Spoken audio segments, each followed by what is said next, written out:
5장 속도. 새로운 것을 2배로 빨리 하세요. 새로운 것이 있으면 누구보다 빨리 한다. 좋은 사람이라 불리는 사람들에게는 경쟁 의식이 별로 없습니다. 항상 상냥하고 친절해서 경쟁을 하기보다 길을 양보하거나 남을 앞세우는 경우가 많죠. 그래서 여럿이 경쟁할 기회가 오더라도 순위는 늘 꼴찌거나 아래쪽에서 맴도는 경우가 대부분입니다. 반면 상위권은 대개 실력이 있거나 눈에 띄는 사람이 차지하죠. 그런데 하위권인 사람에게도 한 방에 역전을 할 수 있는 절호의 찬스가 있습니다. 바로 새로운 방식을 도입하는 때입니다. 지금까지 상위권을 점해왔던 사람은 사실 새로운 방식을 좀처럼 시도하지 않는 경향이 있습니다. 쭉 성공을 해왔기 때문에 지금까지 해오던 방식이 최고다라고 하는 자신감이 있거든요. 그런데 상위권에 있는 사람이 이런 생각을 하는 시점이 곧 그 사람의 마음이 풀어지는 때이기도 합니다. 저는 이런 현상을 토끼와 거북이 우화를 빌려 토끼는 반드시 잔다 라고 표현합니다.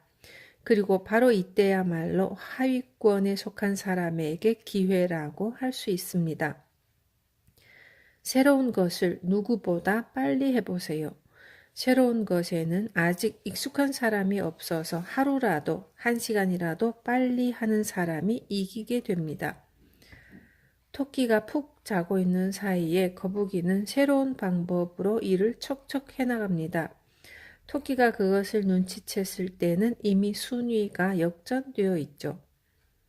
지금까지 라이벌로 보지도 않았던 존재가 자기 손이 닿지도 않는 저 앞까지 가버리고 만 겁니다.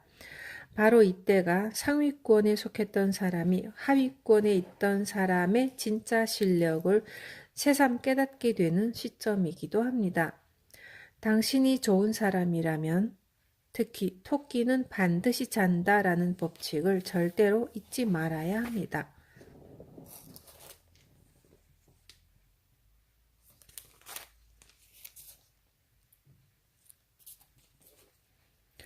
좀 쉴까라고 생각하는 순간 위험해진다.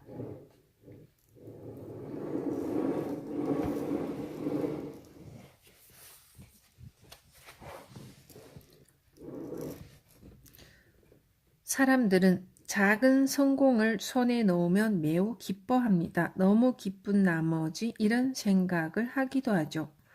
여행이라도 가서 좀 놀까? 하지만 이것이 곧 성공의 기세를 꺾어버립니다.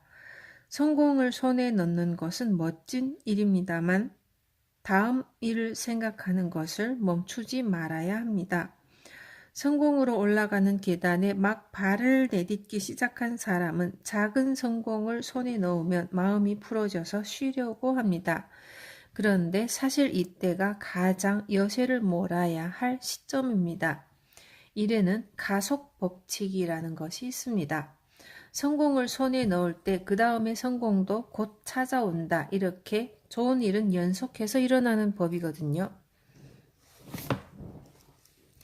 그러니 이런 기세를 꺾어버리는 건 너무나 아까운 일입니다. 따라서 여행을 가더라도 마음 한구석으로는 다음 수단을 생각해야 합니다. 그리고 가능한 한 빨리 다음 일에 착수해야 하죠. 그렇게 해야 기세를 떨어뜨리지 않고도 새로운 성공을 향해 나아갈 수 있습니다.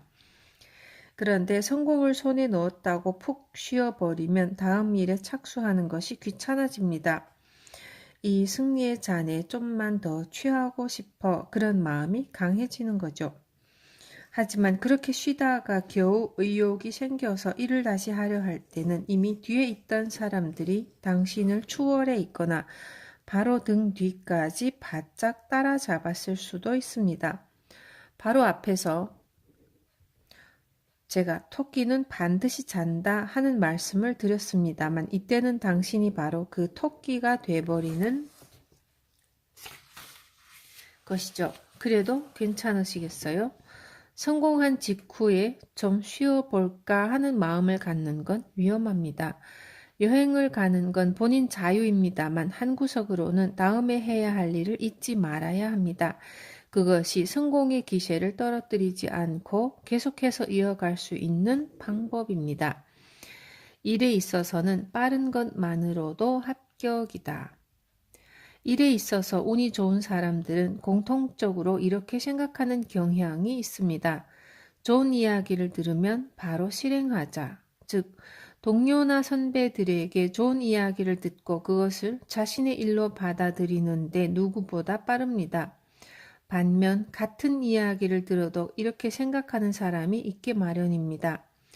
그렇게 좋은 거라면 좀 더 심사숙고해보고 실행해도 되지 않을까? 하지만 이는 잘못된 생각입니다.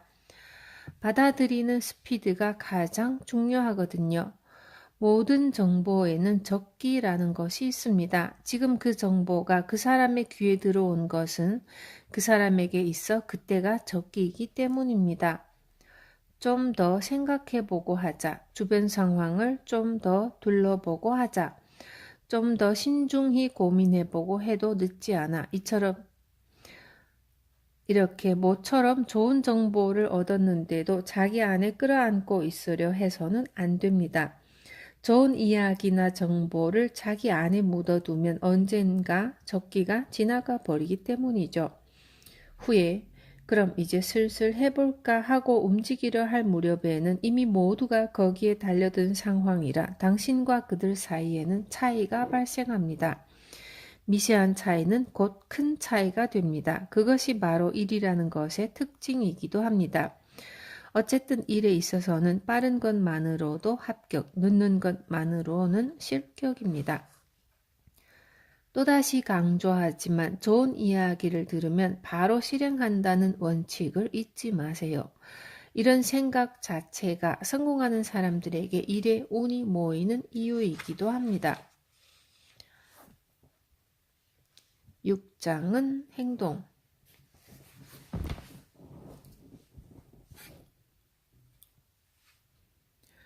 자주적으로 움직이세요. 행운을 잡는 사람들의 가장 두드러진 특징. 좋은 사람은 남이 말하는 것을 잘 듣고 잘 해내는 것이 특기입니다. 그런데 늘 남으로부터 이야기를 듣고 나서 일을 하면 어떻게 될까요? 뭔가를 할 때 항상 남의 지시를 기다리는 버릇이 생깁니다. 명심하세요. 바로 이런 수동적인 자세가 당신의 운을 나쁘게 만듭니다. 따라서 행복해지고 싶고 자신의 운을 좋게 만들고 싶으면 자발적으로 무언가를 해야 합니다. 마음이 왠지 가라앉아 있거나 행복감이 잘 느껴지지 않을 때 자신의 마음이 어땠는지, 어떤 생각을 했는지 한번 되돌아봅시다. 오늘은 즐거운 일이 없네. 그래도 누군가가 즐겁게 만들어주지 않을까? 혹시 이렇게 자주 기다리는 자세가 되지는 않았나요? 하지만 안타깝게도 이런 사람은 불행합니다. 불행한 사람은 항상 누군가가 행복하게 만들어주기만을 기다리고 있거든요. 그런데 이렇게 기다리는 것만으로도 무언가 좋은 일이 일어날까요? 아니요. 기다린다 해도 아무 일도 일어나지 않습니다. 이렇게 불행한 마음으로 기다려봤자 오는 것이라곤 병이나 트러블, 세무서의 감사 따위일 뿐 즐거운 일은 일어나지 않습니다. 즐거워지고 싶으면 먼저 본인부터 움직여야 합니다. 다시 말하지만 누군가가 와서 당신을 즐겁게 만들어주는 일은 없습니다. 쉽게 예를 들어 보겠습니다. 디즈니랜드에 가고 싶으면 어떻게 해야 할까요? 집을 나서서 어떻게든 디즈니랜드의 입구까지 가야만 합니다. 자신을 즐겁게 만드는 일도 마찬가지죠.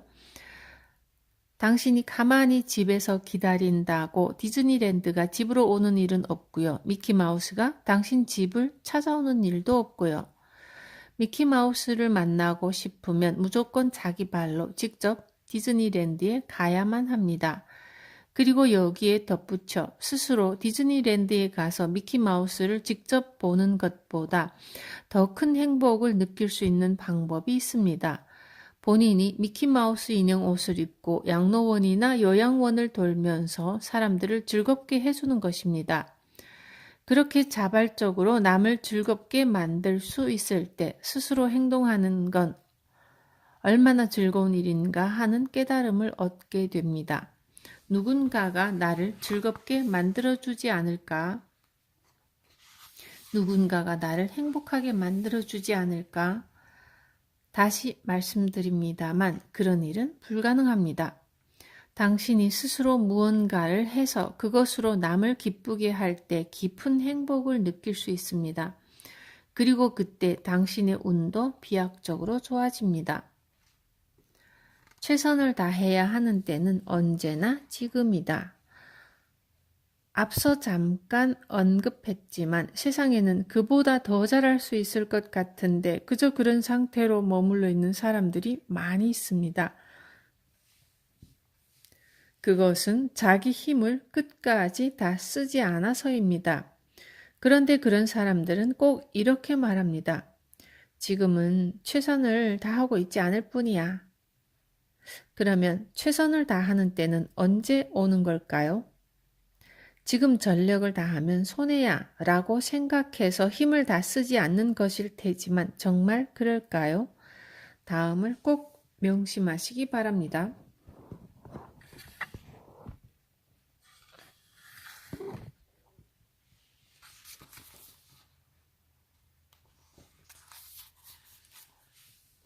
항상 바로 이 순간이 최선을 다해 자기 안의 힘을 다 쏟아부어야 할 때입니다.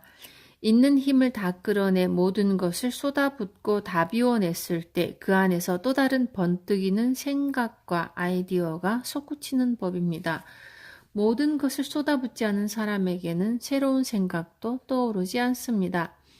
신은 태만한 사람을 정확하게 체크하고 있습니다. 위에서 내려다보면 전력을 다하는 사람과 다하지 않는 사람이 눈에 다 보이게 마련입니다. 그러니 자기가 가지고 있는 것을 지금 모두 다 쏟아부으세요.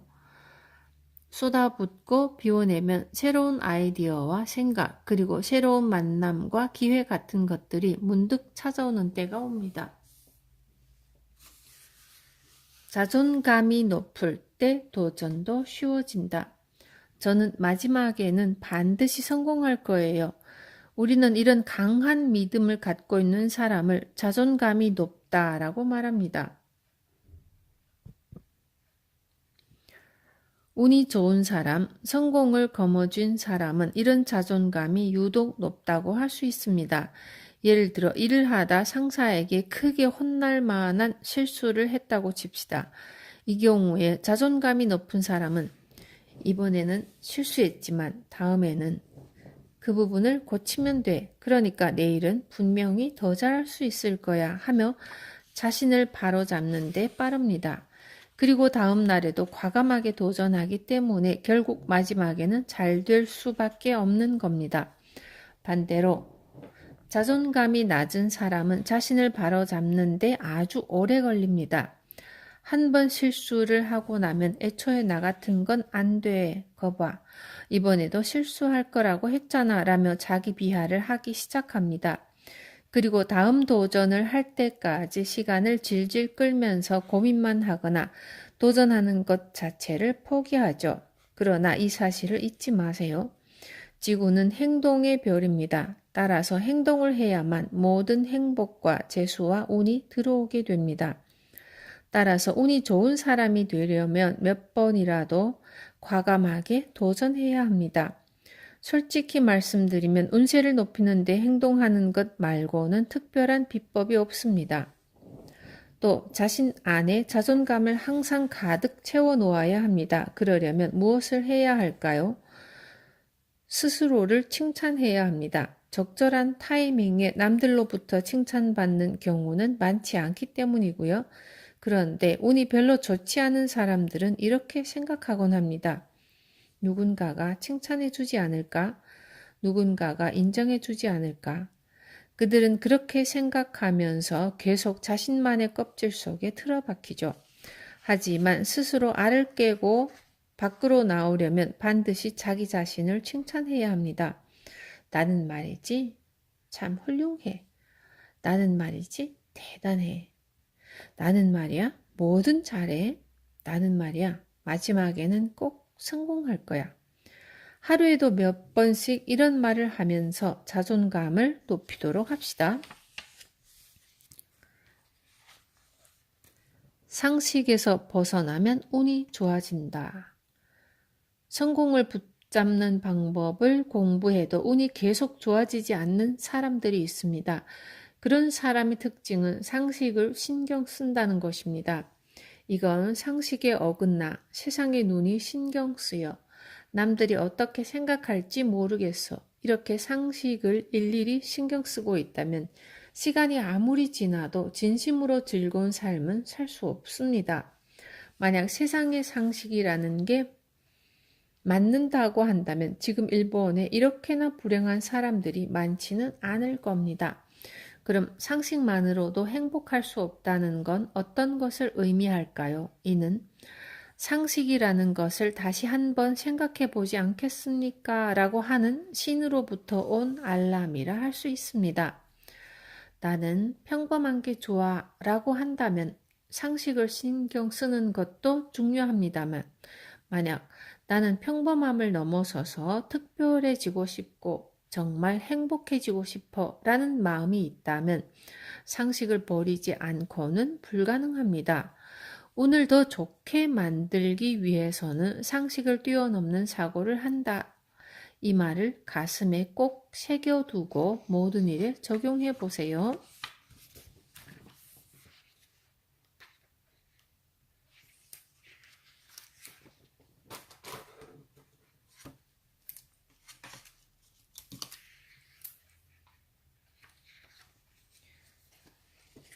삼부 부자의 인간관계. 친절하게 대하는데 왜 관계가 꼬일까? 7장은 자신감, 벌벌 떠는 파동을 내지 마세요. 선에 강해지려면 악에도 강해져야 한다. 저의 팬 중에는 매우 상냥한 사람이 많습니다. 상냥하다는 건 큰 장점이죠. 저 또한 그분들이 앞으로도 계속 그렇게 상냥한 사람이 되길 바랍니다. 하지만 세상에는 이 상냥함을 역으로 이용하는 나쁜 사람도 있습니다. 교묘한 말로 상냥한 사람을 속인다든지 돈을 뺏는다든지 하면서 말이죠.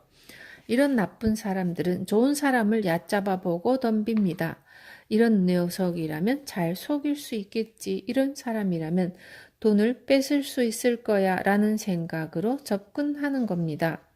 좋은 사람이라면 바로 이럴 때 이 속셈을 눈치챌 수 있는 머리 좋은 사람이 되어야만 합니다.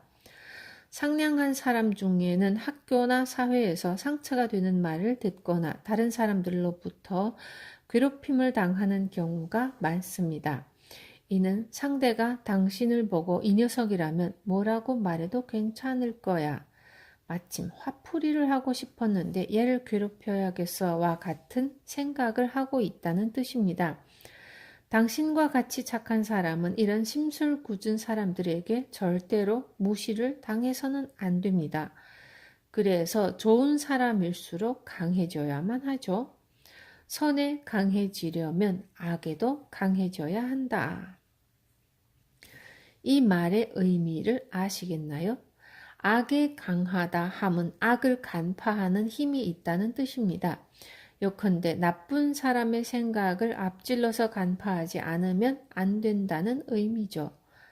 쟤는 사람이 참 좋아 라는 평가만으로는 살아갈 수 없습니다. 좋은 사람이라도 악에 약하면 남들에게 얕잡혀 바보 취급을 당하거나 사기를 당하거나 괴롭힘을 당할 수 있으니까요. 특히 돈을 뺏기는 경우에는 단지 당신 혼자 괴로운 것으로 끝나지 않는다는 게 더 큰 문제입니다. 예컨대 사기를 당해서 1,000만 원을 빼앗겼다고 합시다. 나쁜 사람의 수중에 그 돈이 들어가면 그 돈은 또 나쁜 일에 쓰이겠죠. 당신이 소중하게 모아온 돈이 결국 나쁜 일에 쓰이는 겁니다. 그렇기 때문에 세상을 위해서도 악을 강하게 만들어서는 안 됩니다. 당신을 깔보고 덤비는 사람에게까지 상냥할 필요는 없습니다. 벌벌 떨면서 상대의 비위를 맞추기를 그만두고 이제부터 의연한 태도로 맞서세요. 또한 언뜻 보기에는 친절하지만 상대를 겁주거나 불안하게 만드는 사람과도 엮이지 말아야 합니다. 세상에는 신이라는 말을 함부로 입에 담거나 점괘를 빌미로 겁을 주는 사람들이 있습니다. 그리고 그들과의 대화는 대부분 그러니까 지금 이걸 사지 않으면 큰일이 난다니까요 라고 끝나죠. 당신에게 필요 이상으로 겁을 준다는 것은 무언가 자신에게 이득이 있다는 뜻입니다. 그러니 그런 겁주는 이야기가 나오면 어라 이상한데 하며 그 속셈을 간파해내야 합니다. 계속 강조하지만 좋은 사람이야말로 사람을 간파하는 힘을 길러야 합니다. 그것은 당신을 위한 길일 뿐만 아니라 세상을 위한 길이기도 합니다. 거드름을 피우지 말되 무시를 당해서도 안 된다. 누구에게나 상냥한 것은 최고의 미덕입니다. 하지만 앞서 말했듯이 상냥한 사람이 가진 최대의 결점은 사람들에게 무시당하기 쉽다는 것입니다. 무시당하는 경우라는 건 사람마다 다릅니다. 그 사람이 처한 상황에 따라 달라지는 것이죠. 남편에게 무시를 당해 무슨 일이 터질 때마다 두들겨 맞는 부인이 있는가 하면 상사에게 무시를 당해서 회사에만 가면 지독한 막말을 들어야 하는 직장인도 있습니다. 초등학생 중에는 같은 반 아이들에게 무시를 받고 따돌림을 당하는 아이도 있고요.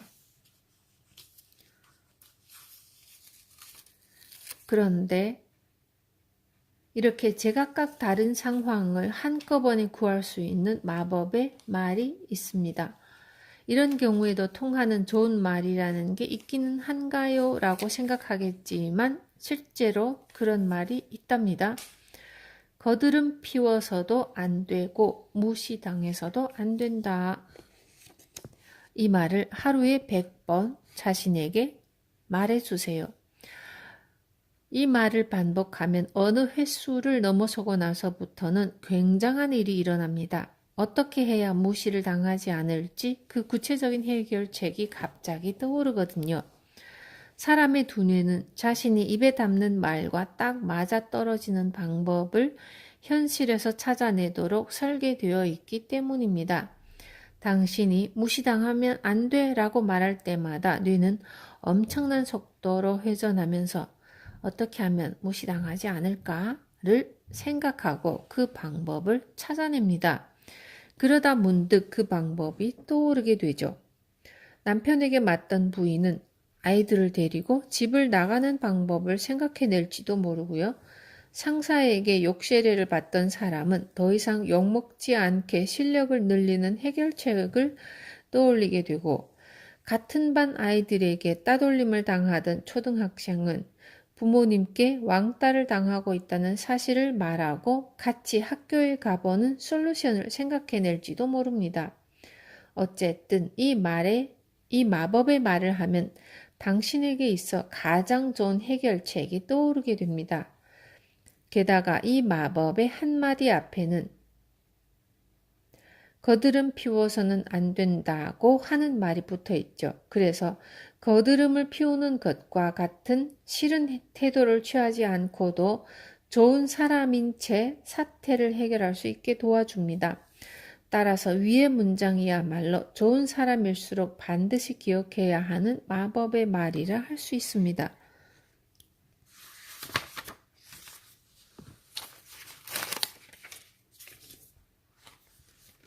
나와 맞지 않는 사람에게까지 상냥할 필요는 없다. 좋은 사람이 무시당하는 원인 중에는 벌벌 떠는 파동을 낸다는 점이 있습니다.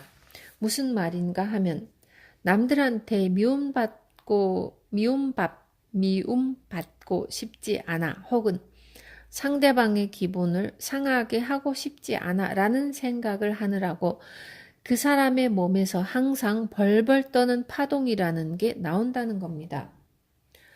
실제로 이 벌벌 떠는 파동을 알아채고 깔보면서 덤비는 사람들이 나타나기도 하고요. 이 파동이 나오지 않게 하려면 어떻게 해야 할까요? 생각보다 간단합니다. 모든 사람으로부터 사랑받지 않아도 괜찮다라고 마음먹으면 됩니다. 좋은 사람은 모든 사람에게 상냥하고 싶어, 모든 사람에게 사랑받고 싶어 라고 생각하는 경향이 있는데, 하지만 그것은 잘못입니다. 자신과 맞지 않는 사람에게도 상냥히 대하고 친하게 지내야만 한다면 대단히 성가신 일이 되어버립니다. 당신은 당신과 파장이 맞는 사람들하고만 즐겁게 지내면 됩니다. 또한 좋은 사람 중에는 나는 평범한 인생으로 좋게 이 이상 문제를 일으키지 않고 조용히 살고 싶어 라고 생각하는 경우도 많은데, 이런 생각들이 벌벌 떠는 파동이 되어 더 심한 문제를 일으키게 됩니다. 앞서 말했지만 이 세상에는 끌려옴의 법칙이라는 것이 있습니다. 자기가 항상 마음속에 담고 있는 생각이 결국 현실로 끌려오는 것이죠. 따라서 벌벌 떠는 파동을 내면 실제로도 계속 벌벌 떨어야만 하는 현실을 끌어옵니다. 당신이 오늘 느낀 것, 생각한 것은 우주로 발신됩니다. 따라서 그 일이 실제로도 일어나게끔 되어 있습니다. 여러분은 이러한 보이지 않는 법칙이 있음을 잊어서는 안 됩니다. 따라서 좋은 일을 끌어오고 싶다면 배에 힘을 주고 당당히 외치세요. 아무리 큰 일이 생겨도 괜찮아. 그때마다 나는 그걸 뛰어넘고 영혼을 성장시켜 왔으니까. 이렇게 기합을 넣고 떡 하고 버티는 겁니다. 파라만장한 일들아, 올 테면 와봐라. 이렇게 생각할 수 있다면 이제 됐습니다. 그리고 신기하게도 이렇게 대비를 하고 있을 때는 문제가 일어나지 않습니다. 신은 대처할 방법을 제대로 알고 있는 사람에게는 문제가 일어나지 않도록 도와주거든요. 상담도 잘못하면 마이너스다. 사람들은 좋은 사람에게 자주 상담을 하러 옵니다. 상담에는 두 가지 종류가 있고요. 먼저 순수하게 고민에 관한 해결책을 얻으면 좋겠다라는 의도로 하는 상담이 있고, 저 또한 이런 생각으로 찾아오는 사람에게는 도움이 될 만한 것을 아낌없이 알려주고 싶어집니다. 그러면 상대 역시 고맙습니다. 덕분에 도움이 되었습니다. 라고 기뻐하며 웃는 얼굴로 돌아가게 되죠. 반면 다른 종류의 상담은 골치가 좀 아픕니다. 상담이라고는 하지만 실은 자기 녹두리와 푸념을 누가 좀 들어주면 좋겠어 이런 목적으로 다가오는 것이거든요. 사실 이것은 엄밀히 말해서 상담이 아닙니다. 만약 상대가 당신에게 넋두리와 푸념을 늘어놓고 본인은 속이 시원해진다. 그리고 정작 이야기를 들어주는 당신은 피곤해서 녹초가 된다. 그렇다면 이는 당신의 에너지를 상대에게 빼앗기는 꼴입니다. 상대는 당신으로부터 에너지를 뺏어가 자신의 마음을 채움으로써 이야기를 하기 전보다 생기가 돌기 시작하고요. 이것을 저는 상담이라는 이름의 에너지 도둑이라고 부릅니다. 상담을 받은 본인은 자기가 도둑이 되는 줄도 모르고 이런 행동을 계속하는 것이죠. 기억하세요. 당신은 자신의 소중한 에너지를 상대에게 퍼줄 필요가 없습니다. 상대가 상담할 게 있어 라고 말하기에 좀 들어봤더니 불평이나 푸념을 하고 있을 뿐이라면 단호하게 이렇게 말해보세요. 혹시 상담이라는 이름의 에너지 도둑이라는 이야기를 알아? 그리고 지금까지 제가 해드렸던 이야기를 해주세요. 그러면 상대는 문득 자기가 무슨 짓을 하고 있는지 깨달을지도 모릅니다. 마음이 지쳐 있거나 스트레스가 쌓이면 자기 안에 생명 에너지가 줄어드는데 이 생명 에너지는 남으로부터 뺏어와서 보충을 할 수도 있습니다. 그리고 그렇게 남에게서 뺏어올 때 소위 에너지 도둑이 되는 것이죠. 하지만 굳이 남에게서 에너지를 뺏지 않아도 생명 에너지를 보충할 수 있는 방법은 얼마든지 있습니다. 예를 들면 자연을 풍부히 느낄 수 있는 공원을 찾아서 나무와 잠시 접하는 겁니다. 아니면 이른 시간에 일어나서 아침 햇살을 받으며 천천히 산보를 할 수도 있고요.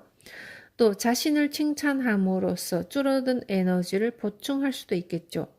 이런 행동만으로도 줄어든 에너지를 충분히 보충할 수 있습니다. 남에게서 에너지 뺏는 것이야말로 가장 악랄한 에너지 보충 방법입니다. 특히 좋은 사람일수록 에너지를 뺏기기 쉽기 때문에 이를 꼭 주의하세요. 당당함도 상대에 대한 서비스이다. 얼마 전 이가 아파 치과에 간 적이 있었는데 병원은 매우 깨끗하고 최신 설비도 구비하고 있었지만 왠지 환자가 한 명도 없었습니다. 그때 안에서 원장 선생님이 나왔고 사람이 매우 좋아 보이는 의사 선생님이셨죠. 그런데 자신이 없는 건지 벌벌 떨면서 치료를 하는 것이 아닙니까? 저는 치료를 받고서 이렇게 생각했습니다. 아, 이래서 이 치과에는 환자가 안 오는 것이구나. 의사 선생님은 잇몸에 주사를 놓을 때 어라? 하고 불안한 듯 말을 하고 고개를 갸우뚱거리더군요.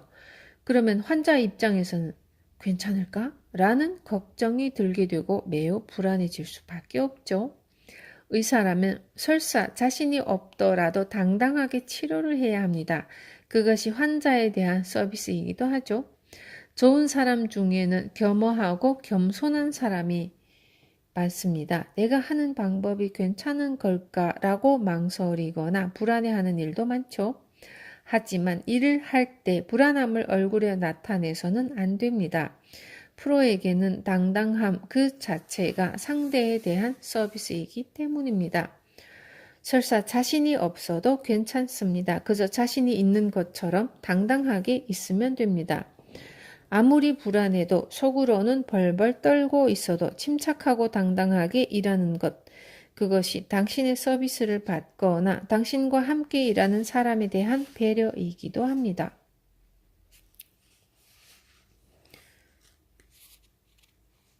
8장 변화. 남보다 나를 바꾸려 하세요. 사람은 변하지 않는다고 각오하면 편하다. 인간관계에 대한 고민은 사실 어떤 것이 대부분이라 생각합니다. 그 어떤 것이란 다른 사람이 당신의 뜻대로 되지 않는 것일 테죠. 예를 들어 자녀가 자신이 권하는 진로와는 전혀 다른 길을 선택해버리는 경우가 있죠. 남편의 바람기나 호색한 기질이 고쳐지지 않는 경우도 있고요. 연세가 있는 부모님이 몸에 안 좋은 것만 드셔서 암만 주의를 드려도 끝까지 고집을 부리는 경우도 있습니다. 이처럼 다른 사람이 생각대로 되지 않는 사례는 찾아보면 잔뜩 있습니다. 그런데 이렇게 다른 사람이 생각대로 되지 않는 경우에 왜 항상 이런 식이야 하며 하늘에 대고 화만 내는 사람이 있습니다. 반면 내가 그 사람을 꼭 바꿔보겠어 라고 의지를 불태우는 사람도 있죠. 그런데 이를 꼭 명심하세요. 어느 경우에도 바꾸고 싶은 상대는 절대로 바뀌지 않습니다. 원래 사람은 남을 바꿀 수 없는 존재이기 때문입니다. 바꿀 수 있는 건 나 자신뿐이다. 그렇게 마음을 먹는 쪽이 훨씬 편합니다. 덧붙여 남을 바꿀 수는 없지만 바뀌지 않는 이 사람에게 나는 무엇을 해줄 수 있을까를 생각하면 그것이 당신의 영혼에 있어 최고의 수행이 되는 겁니다. 설사 부모, 자식, 부부간이라도 상대의 사고방식을 바꾸자라고 생각하면 엄청난 에너지를 필요로 합니다. 이 사람대로 어쩔 수 없겠지. 그럼 나는 이 사람에게 무엇을 해줄 수 있을까? 라고 생각하고 이렇게 마음이 유연해져야 비로소 상대의 장점이 잔뜩 보이기 시작합니다. 마음이 유연해지면 바로 파동이 변하고 그로 인해 상대의 파동이 변하기도 합니다. 그리고 기적이 일어나 상대의 마음과 사고방식이 갑자기 변하기도 하죠. 즉 상대는 바뀌지 않는다고 마음먹는 것만으로도 이러한 기적을 일으킬 수도 있는 겁니다.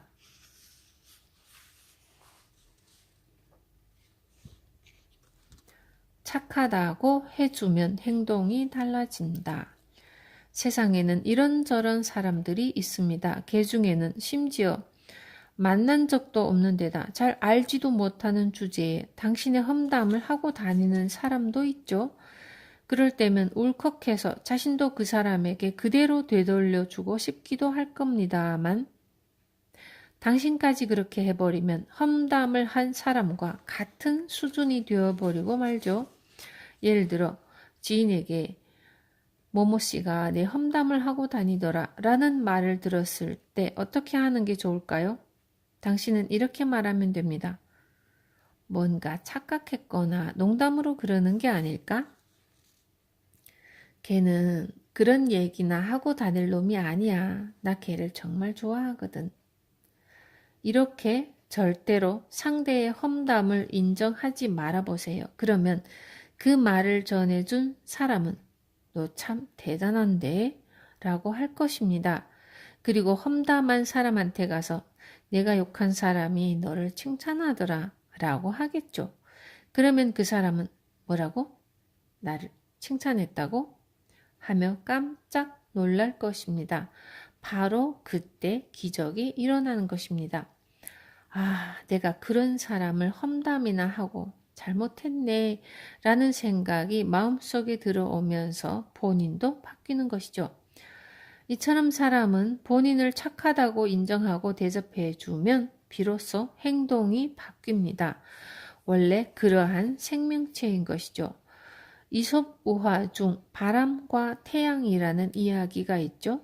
바람이 아무리 세게 휘몰아쳐도 나그네는 절대로 코트를 벗지 않습니다.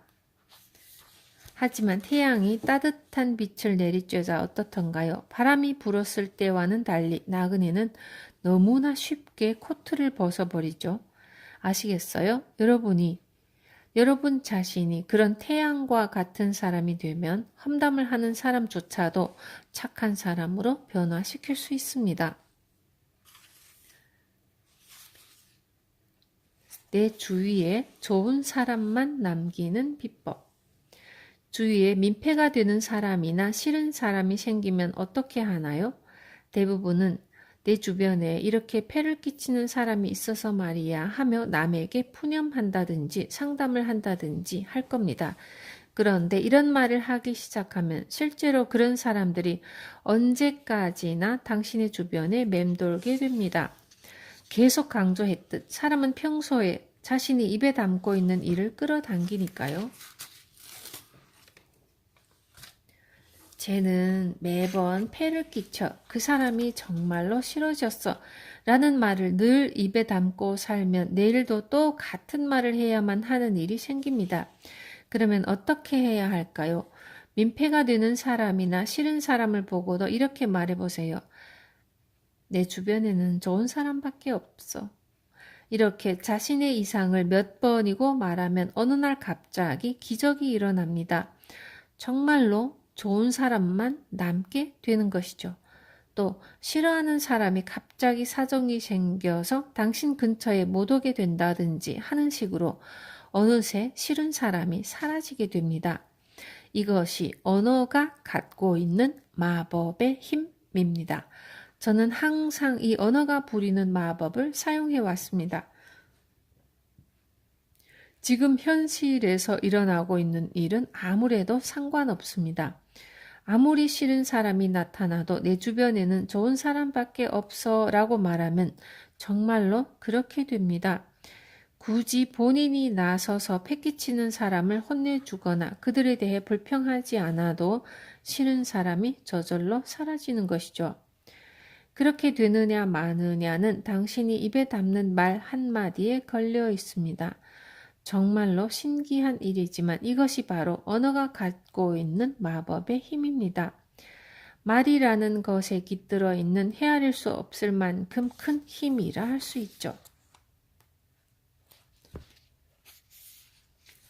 좋다 나쁘다가 아닌 회색 지대를 인정한다.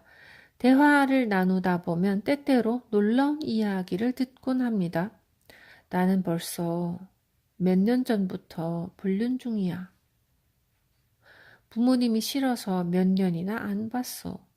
그런데 이때 속으로 그건 나쁜 건데 하고 흑백을 확실히 판단해버리면 금세 상대에게 그런 건 좋지 않아 라고 말하게 됩니다.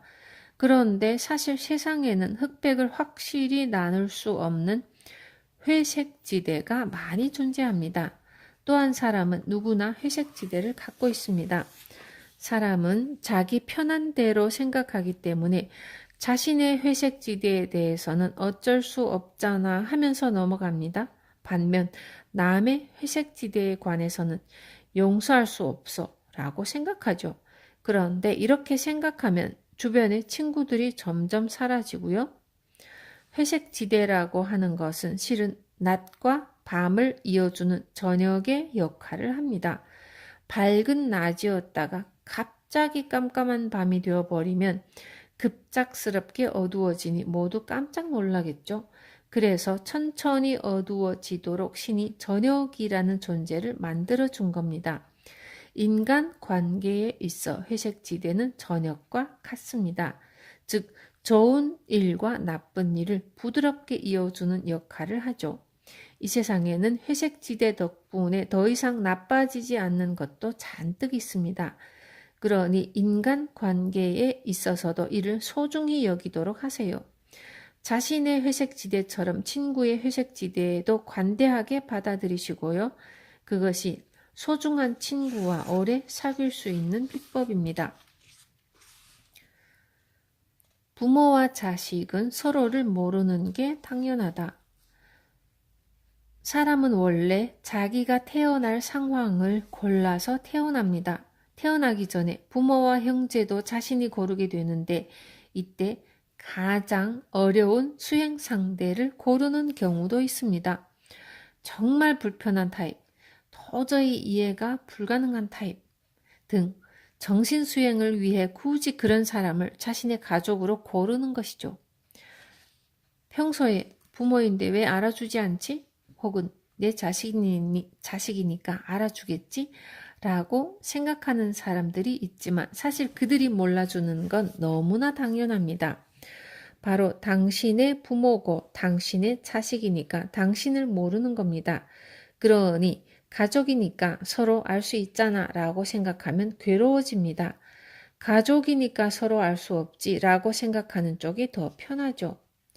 육친이라고 하는 것은 자기의 정신세계에 있어서 가장 어려운 수행 상대입니다. 따라서 서로를 알지 못하는 게 당연하고요. 그렇게 생각하면 훨씬 편한 마음으로 부모, 자식과 만날 수 있습니다.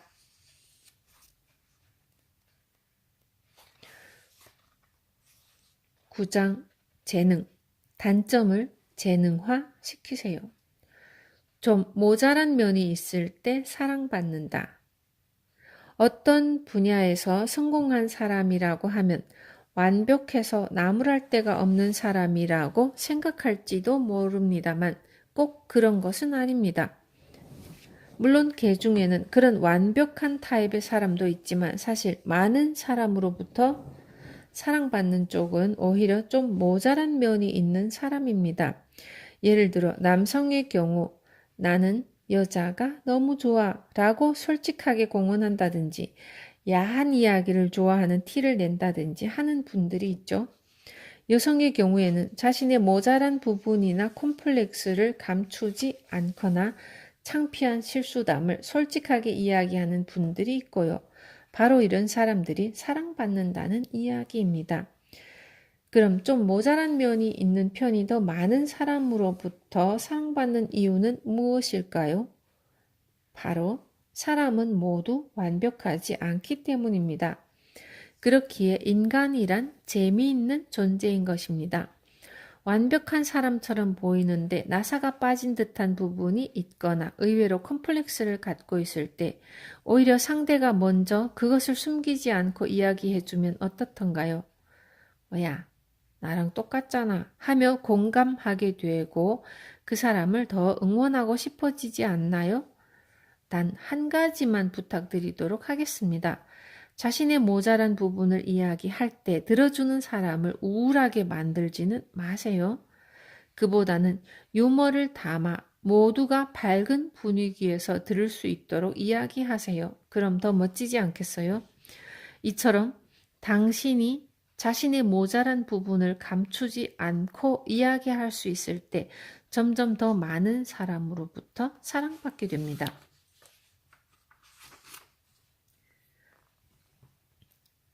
상투적인 답변에서 벗어난다.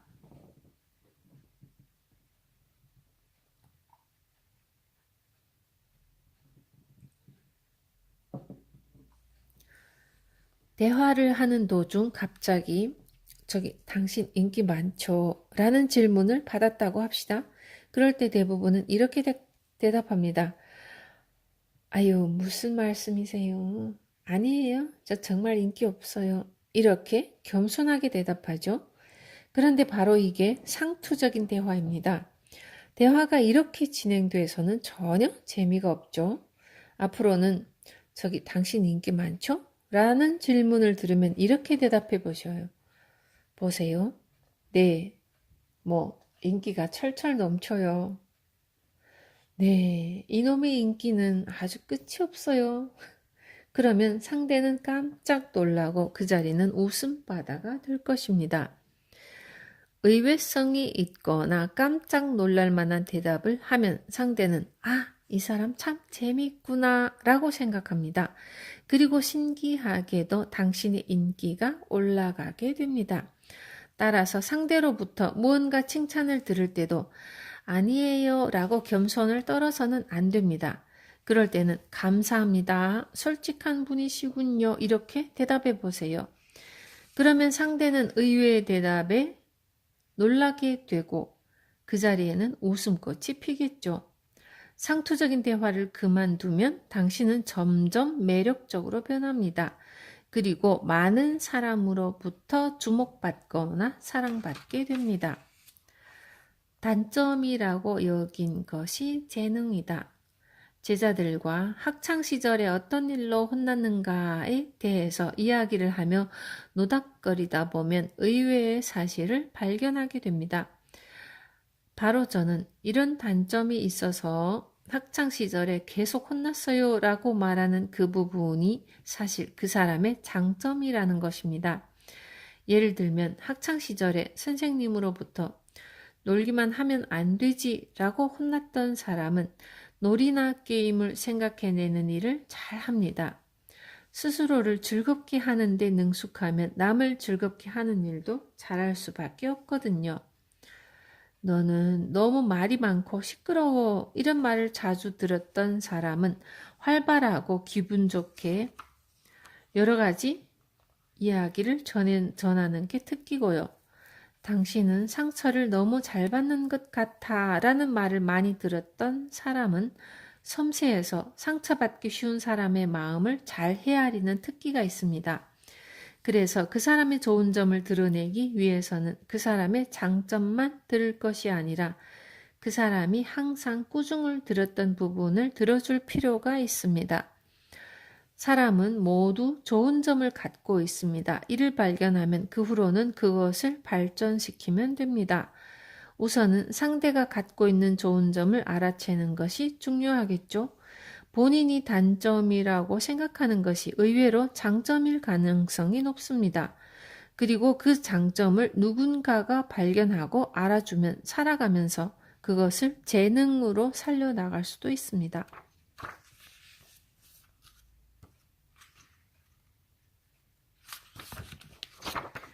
핸디캡은 갈고 닦을수록 보물이 된다. 키가 큰 여성은 대부분 본인의 키에 크게 신경을 씁니다. 제가 왜 키가 큰 게 싫은데요? 라고 이유를 묻자 좋아하는 남자가 저보다 키가 작으면 창피해요. 귀여운 옷이나 하이힐이 안 어울려요. 라고 말하죠. 그러면서 납작한 구두를 신고 등을 움츠린 채 걷습니다. 그러나 그런 여성에게 저는 이렇게 말합니다. 굽이 높은 힐을 신고 가슴을 펴고 씩씩하게 걸어보세요. 그 편이 훨씬 멋지고 아름답게 보이거든요. 그리고 좋아하는 남자가 자기보다 작아도 신경 쓸 필요는 없어요. 누우면 키 같은 건 모른다니까요. 하하. 마지막 말은 농담입니다. 어쨌든 키가 큰 여성이라면 자신의 키를 감추려 해서는 안 돼요. 그보다 오히려 굽이 10cm 정도 되는 하이힐을 신고 거리를 씩씩하게 걸어보세요. 키가 큰 여성이 하이힐을 신고 또각또각 소리를 내며 멋지게 걷는 모습은 눈에 확 띕니다. 그래서 모두가 선망의 눈초리로 바라보게 되죠. 키가 작은 여성은 아주 굽이 높은 구두를 신어봤자 평균이 되어버릴 뿐입니다. 이렇게 보통이 되는 것으로는 별로 눈에 띄지 않죠? 그러면 키가 작은 여성은 어떻게 해야 하냐고요? 작다는 점을 살려야죠. 예를 들어 작은 키의 사람만 입을 수 있는 귀여운 디자인의 옷을 선택하는 쪽으로 사람들의 주목을 받는 겁니다. 이것이 바로 신이 준 것을 살리는 방법입니다. 자신이 갖고 있는 것을 갈고 닦으면서 눈에 띄게 만드는 것이죠. 이처럼 콤플렉스나 핸디캡은 갈고 닦으면 보물이 됩니다. 이는 일에도 적용할 수 있습니다. 저는 태어날 때부터 몸이 약했고요. 그래서 몸이 약한 사람의 마음은 누구보다 잘 알았죠. 저는 건강해지고 싶어서 별의별 건강법을 다 시험해 보았고 여러 가지 건강법이 적힌 책을 두루 읽었고요. 그리고 그 경험을 전부 살려서 만든 것이 마루칸이라고 하는 회사입니다. 저는 병약하다는 핸디캡을 최대한 살려서 마음과 몸의 건강을 추구하는 회사를 만든 것이죠. 신은 그렇게 하기 위해 저에게 병이라고 하는 것을 주셨습니다. 즉 그것은 신의 선물이었던 것입니다. 신의 선물은 처음에는 컴플렉스나 핸디캡으로 보이는 경우가 많은데 예를 들면 신은 처음부터 우리에게 오메보시라는 음식을 주지는 않았습니다. 매화나무가 되는 매실은 사실 너무 쉬워서 아무것도 먹을 수 없었고 처음에는 모두 버리던 것이었죠.